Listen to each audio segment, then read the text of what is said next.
অটোটা সামনে আছে, অটো অটো বিদেশটা যেখানে আছে দেখো ইয়েটা আছে যে ন্যাশনাল ফ্ল্যাগ ওখানটাই। কে?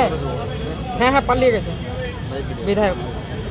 স্পেস নাই। হ্যাঁ হ্যাঁ হ্যাঁ এই যে অটোটার সামনে লাইভ ভিডিও দেখাবে মনে হয়। ঠিক আছে এটাই কোন না এটাই পাঠিয়ে দিও আমার সাথে স্পেস ও লাইভ आप क्या कर रहा है एक आप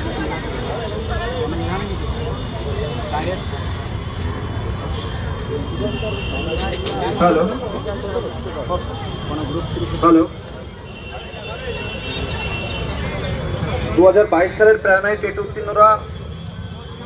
উত্তীর্ণদের উদ্দেশ্যে কয়েকটা কথা বলবো, একটু শুনবেন। 2017 সালে দীর্ঘ 5 বছর রাজ্য সরকার কোনো প্রাইমারি টেট নেয়নি। 2022 সালের 11ই ডিসেম্বর প্রাইমারি টেট হলো এবং 2023 সালের 10ই ফেব্রুয়ারি রেজাল্ট পাবলিশ করে প্রাইমারি শিক্ষা পর্ষদ সভাপতি মাননীয় গৌতম পাল ঘোষণা করেছিলেন যে এবার থেকে বছরে ন্যূনতম 2 বার নিয়োগ হবে, কোনো টেট পাস বসে থাকবে না।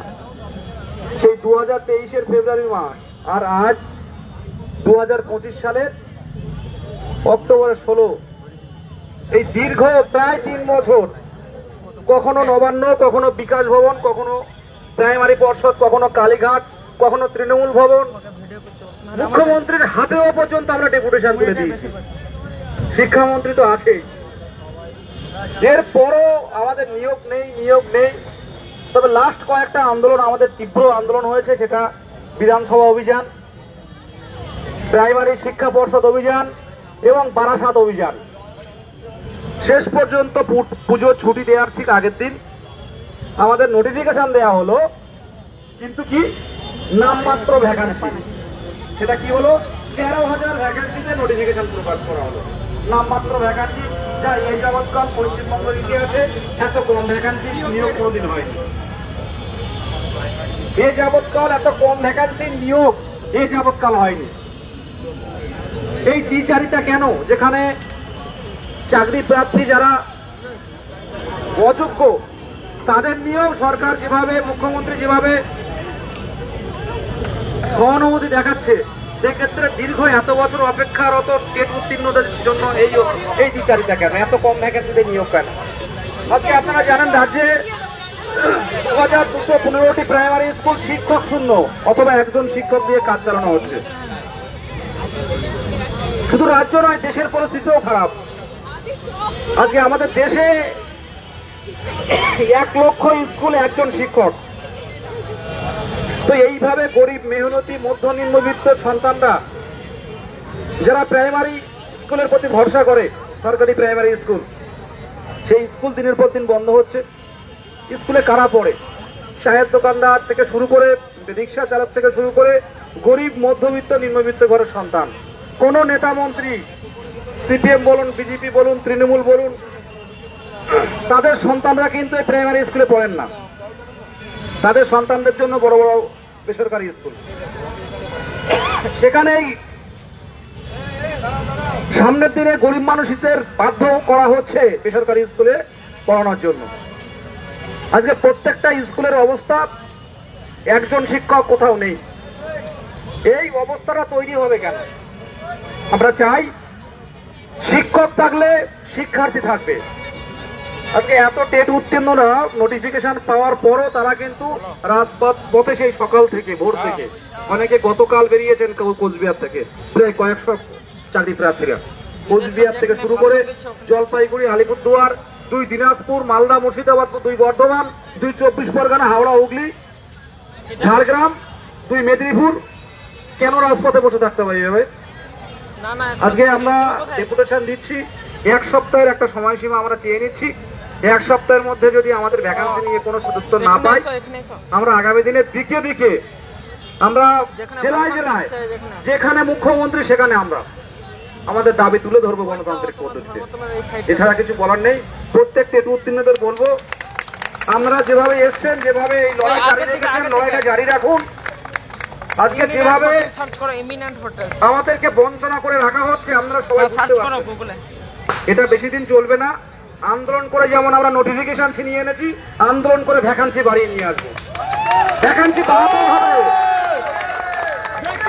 আজকে যে ছেলেটা ঝাড়গ্রাম থেকে এসছে, তার মায়ের কানের কিংবা নাকের সোনা জিনিসটা বন্ধক দিয়ে সে ডিএলএড প্রশিক্ষণ নিয়েছে 2 বছরের, তার স্বপ্ন যে প্রাইমারি শিক্ষক হবে, তারপরে টেট উত্তীর্ণ হয়েছে, 3 বছর পেরিয়ে গেল।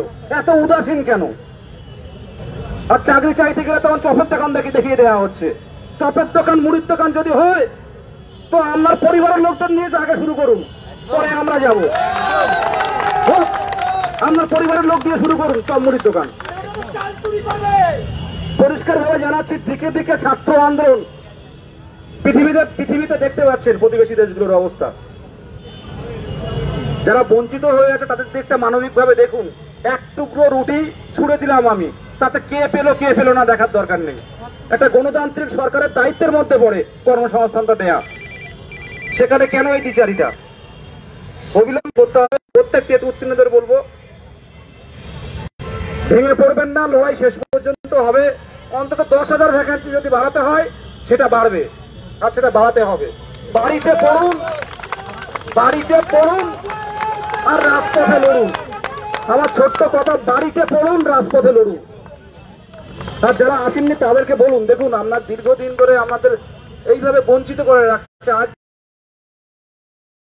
2017 সালের ওএমআর নেই, আর 2022-এর ওএমআর আছে, কার্বন কপি আছে, তাই কি অনীহা? আজ 2014 সালের টেট থেকে 2016 নিয়োগ হলো, 48 থেকে 49,000 নিয়োগ হলো। কি এমন মধু ছিল সেখানে? 64,000 নিয়োগ, 14 টেট, কি এমন মধু ছিল? আবার করোনার সময়, কোভিডের সময় আবার 16,500 নিয়োগ হলো একই টেট থেকে। কি মধু ছিল? প্রতিবাদ করলে বিরোধী দংমা লাগিয়ে দেওয়া হচ্ছে। দিকে যেবার মুখ্যমন্ত্রী সবাই, যেমন পূর্ব বর্ধমান জেলায় 3 সংখ্যালঘু মুখ্যমন্ত্রী সবাই দাঁড়িয়ে উঠে তাদের দাবি তুলে ধরেছিলেন। সামনের দিনে মুখ্যমন্ত্রী যেখানে যাবেন গণতান্ত্রিক পদ্ধতিতে 22 স্টেট সেখানে যাবে, কোনো কথা হবে না। তোমরা এক দাবি এক, 50,000 শূন্য পদ। 2014 টেটে যদি পারে 2022-এর বেলায় হবে না কেন? এই দ্বিচারিতা কেন? আমরা সহানুভূতি জাগছে যাদের চাকরি চলে গেছে, অযোগ্য যারা, যে 10 বছর বেচারারা চাকরি করছে, ওদের নিয়ে একটা ব্যবস্থা করতে হবে। আজকে আমরা 8 বছর স্বচ্ছভাবে উত্তীর্ণ হয়েছি, কেন রাজপথে এই টাইমটা পড়ে থাকতে হবে? প্রত্যেকের বাড়িতে বাবা মা আছে, তারা কি চিন্তা করছে?